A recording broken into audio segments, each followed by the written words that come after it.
नमस्कार मित्रों, मैं वैद्य अलका।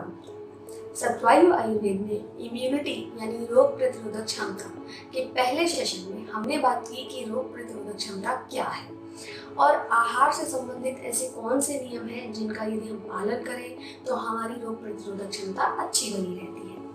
आज के इस वीडियो में हम जानेंगे कि कौन सी दिनचर्या के नियम हैं या फिर व्यायाम से संबंधित और निद्रा के नियम हैं जिन्हें हम पालन करें तो हमारी इम्यूनिटी अच्छी रहती है और समय पड़ने पर हमें कौन सी औषधियों का सेवन करना चाहिए, यानी कि कौन सी दवाएं लेनी चाहिए।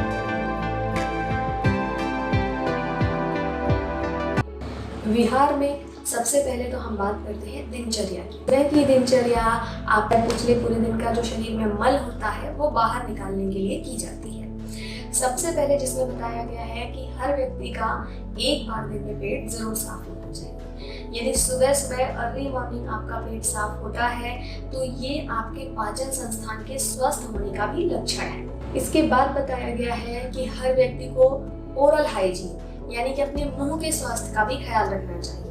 दिन में 2 बार ब्रश करना चाहिए जिससे कि दांत और मसूड़े स्वस्थ बने रहें और गंडूश करना चाहिए। गंडूश का अर्थ होता है ऑयल पुलिंग। ऑयल पुलिंग का मतलब है अपने मुंह में तेल भर के उसका गरारा या कोला जैसा करना, इसे गंडूश कहा जाता है। ये गंडूश करने से हमारे जो मुंह में जितना भी कफ होता है या जो भी दोष बढ़े हुए होते हैं वो सारे उस तेल के साथ बाहर निकल जाते हैं। इसके बाद बताया गया है नस्य और अभ्यंग।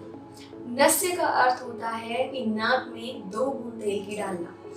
हमारे जो नाक के अंदर की त्वचा होती है वो बहुत सेंसिटिव होती है, बहुत मुलायम होती है, इसलिए कोई भी रोग, साधारण फ्लू, अन्य रोग ये बड़ी आसानी से हमें हो सकते हैं। इसलिए नाक की म्यूकोसा का, नाक की त्वचा को स्ट्रॉन्ग बनाना बहुत आवश्यक है। इसलिए वहाँ पर नस्य किया जाता है। 2 बूंद तेल की या फिर गोघृत की डालने से यहाँ की जो म्यूकोसा होती है वो स्वस्थ बनी रहती है। इसके लिए आयुर्वेद में तिल तेल, अणु तेल, षडबिंदु तेल ऐसे कई तेल बताए गए हैं। त्वचा के स्वास्थ्य के लिए हमें मालिश यानी कि मसाज करना चाहिए। त्वचा में ये स्निग्धता तो बढ़ाते ही हैं, साथ में ये जो आपके रोम होते हैं उसके नीचे जाकर ये त्वचा के स्वास्थ्य को भी बढ़ाते हैं, त्वचा की इम्यूनिटी को बढ़ाते हैं और आपको त्वचा के रोग नहीं होते हैं।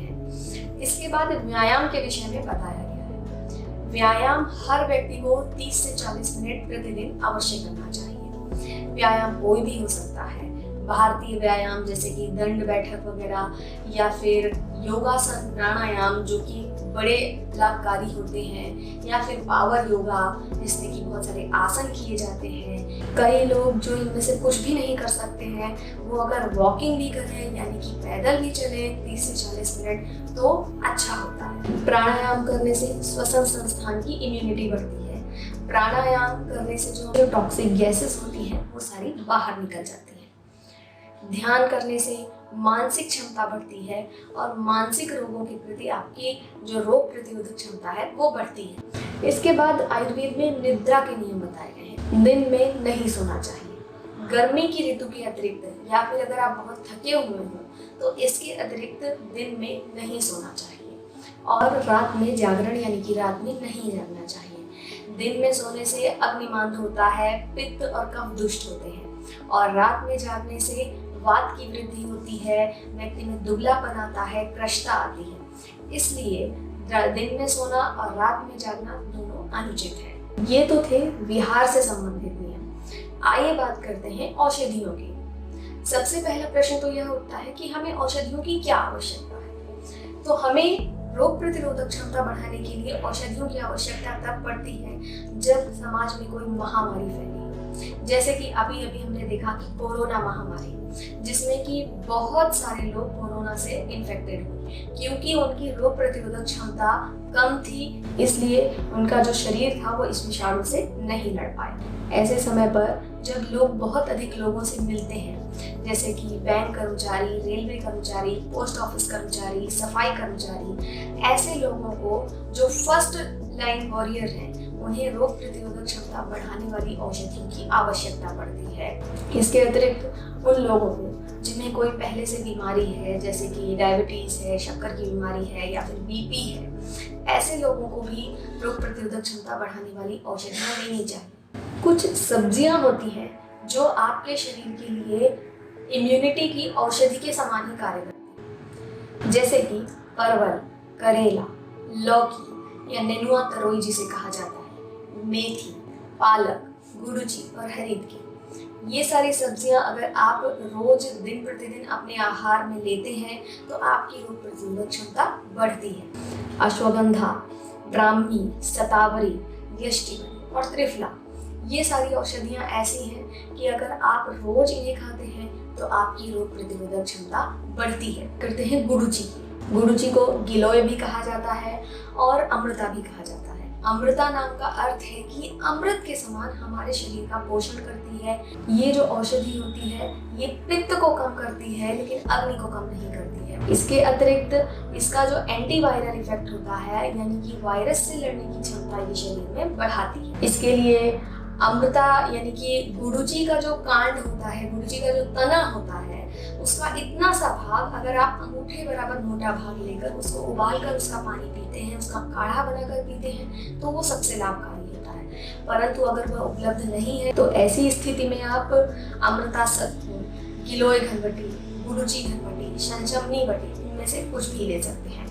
ये सभी मुख्य रूप से गिलोय से यानी कि गुड़ची से ही बनते हैं। इसके अतिरिक्त ऐसे लोग जिन्हें कफ के रोग ज्यादा होते हैं यानी कि खांसी, सर्दी, जुकाम ज्यादा होता है, उन्हें च्यवनप्राश का सेवन करना चाहिए।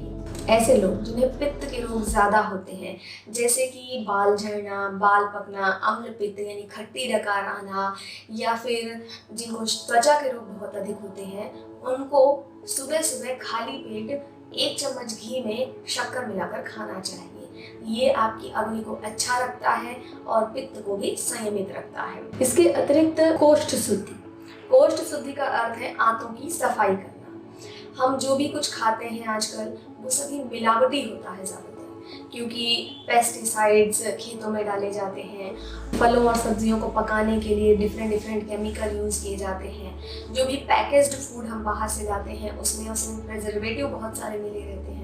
तो इस तरह हम बहुत सारी ऐसी चीज़ें खाते हैं जो हमारे शरीर के लिए अवांछित है, हमारे शरीर को नहीं चाहिए, नुकसानदायक है। तो इसलिए हमें अपने शरीर की सफाई, हमारे अपनी आंत की सफाई हमें हर 1 से 2 महीने में करनी ही चाहिए। इसके लिए आयुर्वेद में विरेचन बताया गया है। महाराष्ट्र में पुराने जमाने में मंदिरों में एरंड तेल दिया जाता था। एरंड तेल को एरंडी का तेल या रिसिनस कम्युनिस का तेल भी कहा जाता है। ये एरंडी का तेल 2 से 3 चम्मच लेने पर आपको लूज मोशन होते हैं और आपके आंतों में जितनी भी गंदगी होती है वो बाहर निकल जाती है। हमें अपने शरीर को जानना चाहिए और अपने शरीर को स्वस्थ बनाए रखने के लिए, इम्यूनिटी बढ़ाने के लिए हमें क्या क्या करना चाहिए ये भी हमें जानना चाहिए। इसलिए इन नियमों को जानें, स्वस्थ रहें, निरोगी रहें। अपने प्रश्नों के लिए और आयुर्वेद के विषयों के बारे में और जानकारी प्राप्त करने के लिए हमें ज़रूर लिखें और हमसे जुड़े रहने के लिए हमारे चैनल को सब्सक्राइब करें। धन्यवाद।